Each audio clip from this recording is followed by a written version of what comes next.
oil palm hi Mizoram mun sang ra chung ko tam takin an chinga NLUP toya ezon na atan thlang thanem tak an oma mami district a pheichuan ching tuan thanem hle ani state pon company in ara lein chung ko thanem tak chuan e bel bera an mang to a ma se zorama kong a chiat wa in transportation na men lowin har satna lo thlengta a oil palm ra thalna a om mumal talowa kun na thok tu tem na satakin an tuarta ani oil palm ra te chu da thatna a om mumal si lawa a troi ral a hlau oma chung ko tam takin sum tam tak an hlau pha ta hetiang har sana tok tu jinga hian mi pakhat them thiam le thuak tha em mai purin vela chu alo om ve reng maya a oil palm ra te a troi ral mai lo nan malak angai ni ti hria in a thluak a mangta ni purin vela chuan a oil palm ra te chu hral na om lo ma se aman a oil a sor thei chuan hun re tak ada tha thei don ti a hria a oil sor chuan a khol chu a duang chuak ta ni tuna hian he khol siam chuak tura ril ru a sen dan har satna to tele a hlotlin chhodan chanchin ngai nom chu a hne na tang ngein hriat kan tum don ani purin vel hi puzai le pichhun thangi te kara lo piangin aizol a saron venga hian lo seiliana tuna hian chaltlang li venga anu pui fanau tenen an khosamek thungani ni kum masa sang ni le som pali nge som panga khan kan thal thei box si lowa ara na samai sia engtin nge kan tiang o te oil palm hi oil hi a thal thei ni te anti kan ria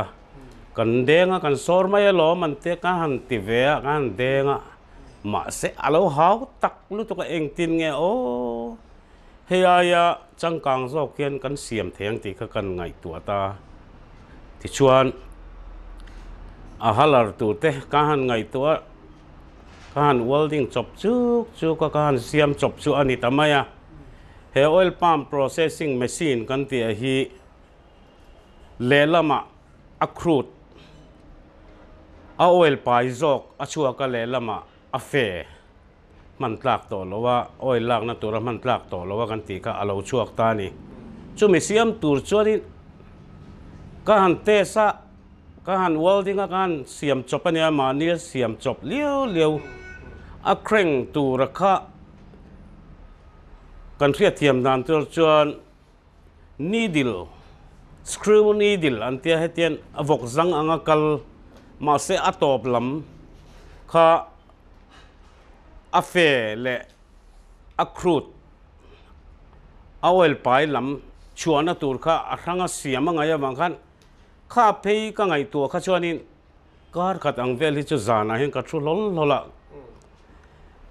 ka ngai tu ani ti chuana tu ga kan siam le ka oil palm kan cha a ra kha a bula train kan tran le a fe le a tak khat tel khana ron ham chuak le zela ta chuan chuan ti leng te kan thiat dar le ve ka voi enga mazat ka kan welding a kan thiata kan siam dan tak a phei chu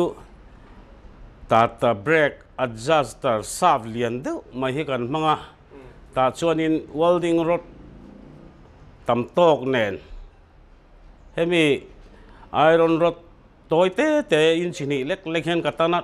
mai ta chuan asan lam tur ka te phei ti khan a step by step asang cho zel ka amor to pa bong deuh tul khan angai hian ka ria ti chuan kan tia tu na hian chu chuan a fe le a crude kha a rangin a lo chuak thei ta chuan in a crude ta ka han chum kha a chunga hian oil hi a ron tling takang mai ta chuan in kan hu chuak ta a thata e ti in tu na hian kan function ta ni a khol siam chho na konga hian beidon na to kem ti te chung ril ru nual na te chuan top san mai du na ril ru a thlen thin em ti te kan zot le a kar khat vel te chu changin kan chola ka ngai tu le bula train in ka ti leng ka te ta chuan avok zanga kha oil palm tiat chia a hetia local pheya a pek chua dan tur kha a chak chua dan tur tele aron her dip chia tia a feron tleng chuan tur sin te khan kan ngai tu le ta chuan alo dikta ta chuan tu na hina function ta ni a khol siam chua hlotlin na a mu tira alom zia hetiang hian purin vela chuan soya ka lom dan chu khol han siam chu ve mai chu a mak amai ro chu nie pathianin fin na le ngai tua na le khisel na min pe ka wang ni berin ka ria entinan kan khol khoya khan electric welding ringot maya pakhan car fe kha voi som chuang ka thiat dara abula train kan welding le thina welding te phei chu a hau taka mai zong te epidermis he vun mor lam hi aka nga dum thel tu la tian zana te na chang chon mut thelo chang vun in pot chat tur vel kha athak supa thi throm china khai nga moza ta chon kan success ve thei ta ni oil palm herna khol chu asiam chuak the ni ti ril ru aput dan mizo pa thuakin apha ani ti hria a amai in rin tok dan chung chang kan zot le a hetia khol kal top hian ni lawa a her chuaka in bar tlang top hian ni lawa a sor tu ra mora khan spring lian tok kami ka khol in anor kal thei si heta changa ithun chon le lama tlang nge ya pe chuak tur ma sen nat ti waron press tur spring lian pui mai hi ka vuata ta chon khata lo chuak ka a ro de tho ang hian khunga oil palm kan sor la ya kan ti pon khami a fe lo chuak ka chu mei tua me al thei lo chang kan voma al hal lu zel mai ni a ro ani deuh ber mai khol rem khom dan man ro sang tangkai taka arem khom dan hetiang hian asoya a halar ha avok zanga kan ti kha chu ni e ka ngai tua ve na sa thir na dewa in nora koi thei lo tur kan ngai tua chuan hei kan dor kha in mua workshop ang deuh rewania Mercedes special door ta chuan brake shaft hi motor ton enga mozat ponin ati ding loi the hei chu kul lowang a ti in a brake shaft anung lam brake shaft hi ka mangta ta chuan chumi chunga chuan iron rod ka ti kha in chini te in chikhat te khan toy te kan tan khoma ta chuan in welding na khan kan rem zela asan lam tur le a in hlat lam tur a diameter tur kha hisab ran chungin asan deu le kan kat le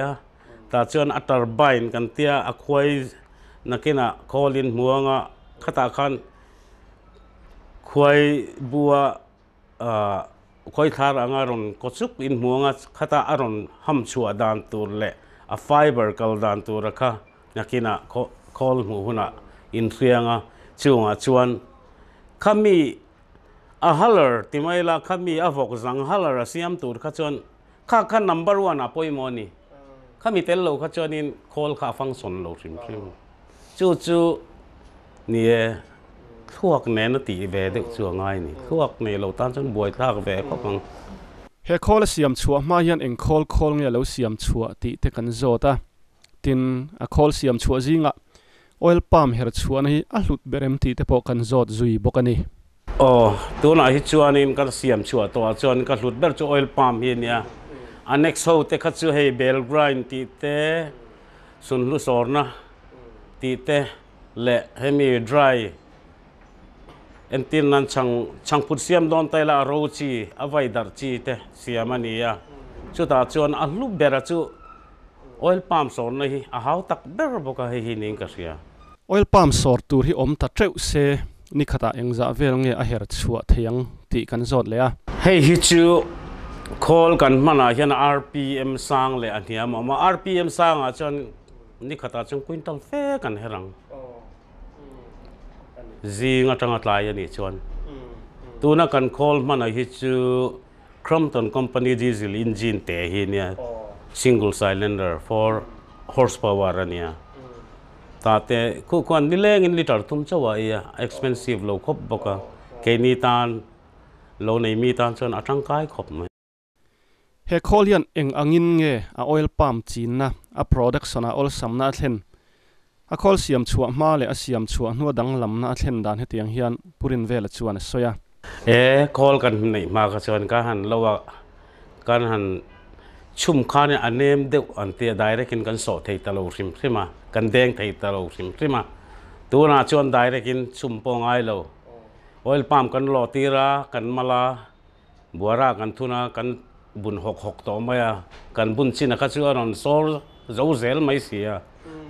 chu ni de maya ol samdana chu oil palm herna khol hi hire thei tur nge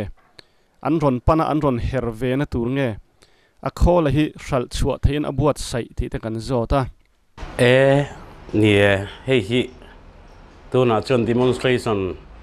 machine ang chau alania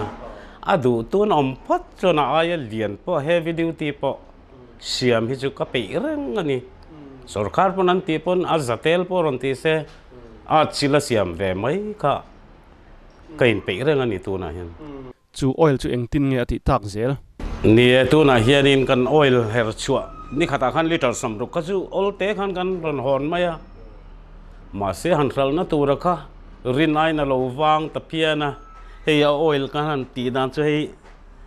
gram som nga hi cheng som nga gram za ne hei hi cheng som nga in kan thala hei hi gram za som nga in kan thala tuna po hian oil chu liter som ruk lai chu kan la stock renga ral na tur kan la nei vak lo ani rinain atral atlavio ang khan soya lo talem lo ani mel a khol ber siam chuak to a be se na sang tak nen ol sam takin a her chuak ta a ma se a hral na tur om le si lawa purin vela din mun chu kan zota nie hei hi company ho kuta kanin hat ani bera tuna hian tun kuma phe hi chon hei ruate lo sur na sa kong rong chia kan thal thei lo ni thlathum na ni to ni tun tha ne na soi chuan ara a mina pai ringot ani maya ma ina tla troi le ran tenan tlan tamai maya another department kha agree ni ke ni chan Godrej company ni ta anni kha adom to lo sim nge ome an phur thei lo motor akal thei lo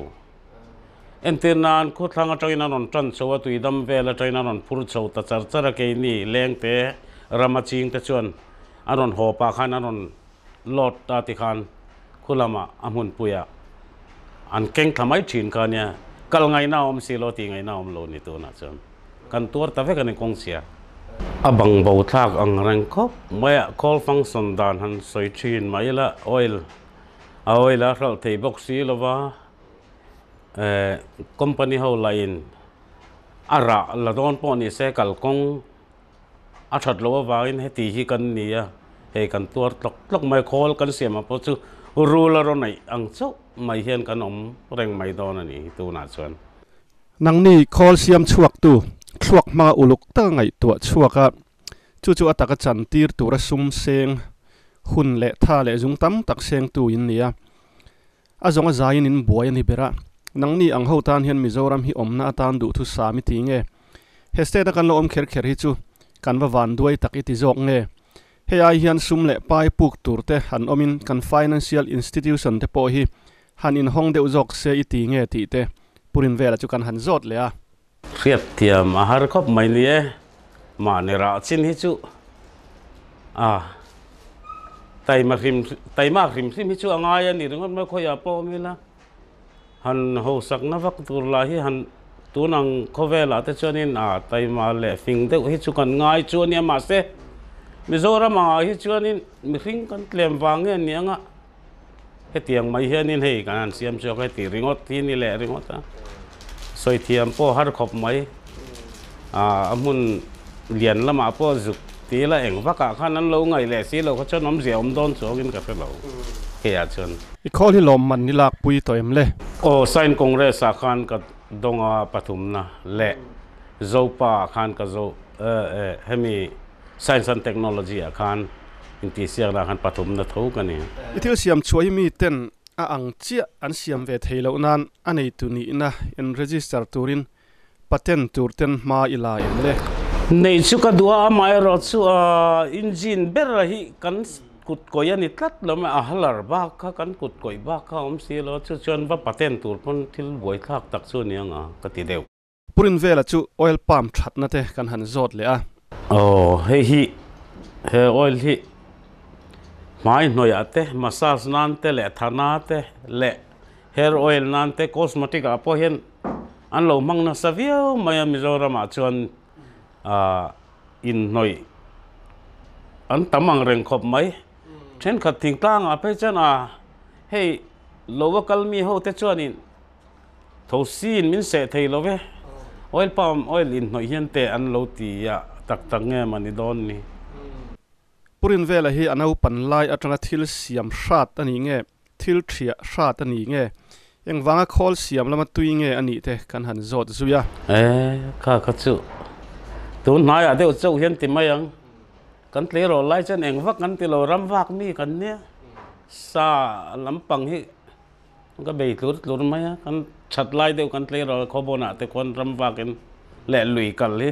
ka rat mem bok mai khol lampang hi chu ka lo ngai tu avak lo tu na ya chau hian heti hian kan in siam ve top mai oil palm herna khol hian omzia nei lowin atum angin oil palm hi her tur om talo se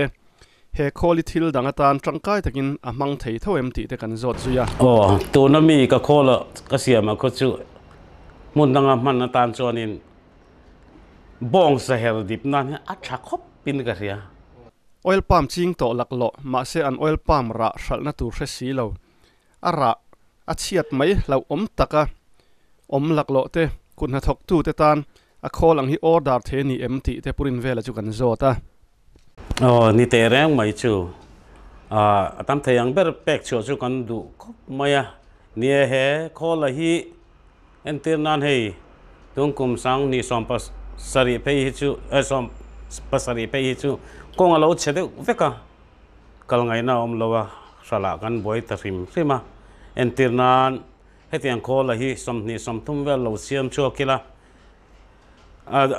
aveng we cinema district we cinema pali panga lo pe chu kila chan her mai sela a oil hi hei tun thlengin hei kum kat ni kumati ka ala pa ngai rengani chu wang chona oil hianin da tha top thela andu huna entirnan Godrej company te thadewin be ila a oil zokin kan ron pe nge ti po a thei ani tu na hian khol kan nei chuan diesel engine chu khoi muna po ken the tu na kan kholang pe chu kg sam ruk vel chawa ritania mi pakhat pon khira kal thei mai ania hun rang a ken kol thei ve kan ti kha kan soi du ani Rinvela hian oil palm herna khol ni lo po khol dang thatak mai a siam chuaka hei chu midang siam sa enton ni ina soya adora hiana buna atangkai pui khop maya chempui le chemte ti hriamna atan te hatha em maya an ha tho dan min han hril fia don ani ni fran love he call hi chu internet ata painan lang ve zeu zewa chuanga tang chuanin keini hian rin tua siam ve a function thei don ani ti chu kan sa ka han siam ris ve to pa he tuna kan muang hian hei aluminium in vua ho te po hi kan chung chopa achunga hin bearing kan thun chopa ta chuanin he tianga ka siam tur hi chuanin keima ni in aluminium te po hi ka han chung chop nok ka he hian kan kata bearing ta hian pani ve kan tuna chutia siam chuania ta chona drive na te po hei heng te hi spring angaya aron nor sang turin ta chuan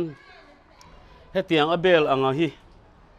India rama hianin alo om vak lo le ngala ma se India ta hi kan zom chopa hei zom na te po hei tiang hian alo lang ta a ma se hei adap siam nan chuan du thu sam chu ne hei ni china ka han no ta ka khan hetiang hian adap hi alo kal thea ta chuan heta hianin adap siam na tia hian hemi housing hi angul omin kan siam ta ni chu angula chu 30 degree 20 degree 10 degree ten kan han pot kuna ta chuanin hemi claim a hian kan han kil beta hetia da to pa hetia nor hian a ei char mai angul dik takin a local mai ni chu chuan chem dap kha moi takin a local thei ti kha amu thei sa ta mai ani chu chuan chem hi chu chuan nal tak takin ol te na lo siam thei ta mai ni power hi ran le ma mo le 1 HP ania hei hi tuna power hi chu aya sang hi chu ngai lem vakin ka thelo aya hiam lam hi chu a thalovin ka thia a pot zo lovin ka thia hi dang ma tan mai siam nge ni ya mi dang te poi siam sa to sin le pakhat hi chu ka siam a kan thian pa nei kan siam dun thena bi zeta chumi nen chon hi ka ta tur bi ka siam ania ani ta hi chu pakhat pani chu kan siam to ni ral chua lampang chu kan la nei lo mỗi đứa đều cần hùa khá đập tê thì khá nặng đều khá nên tia liền lệ tê tê thì khá nên com lệ pai tê hi xiêm ngal vek em xiêm ngal vek mai khang ka chu leather hey second hand leather chia ho te kan vala changin chu chuan kan three van nok á chu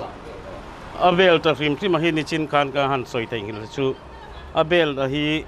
number chi sang sang hi lo ma India ram a hian in 1000 ni kan mul lo tlat maya kan mu san ber hi 400 ta lo nia 1000 te hi chu lo ni tang se chuan hemi bel hi dar thalang ang in atle dak zak don ni ti karil ru chuan a oma ma se kan mu zo lo wa 400 hi kan mangani tu na hian nge atlo wem min ti tol te ang hei nge ni akal sual thei na lai nge mani tam mem nge ni tam than lo ve khang kha chuan hei nat tai vek le welding ani awang hian atlo me mani he khol hi tuna electric motor ka man pe hi chu mun dang khola mi ni china khan ka en fir to a dry changput te han hel dip na anga khola khania tun thengin hei ka lamangani lai workshop pa hian nge tho le workshop tia disposal hi hetian kan tia ta chuan achunga kwan injector siam na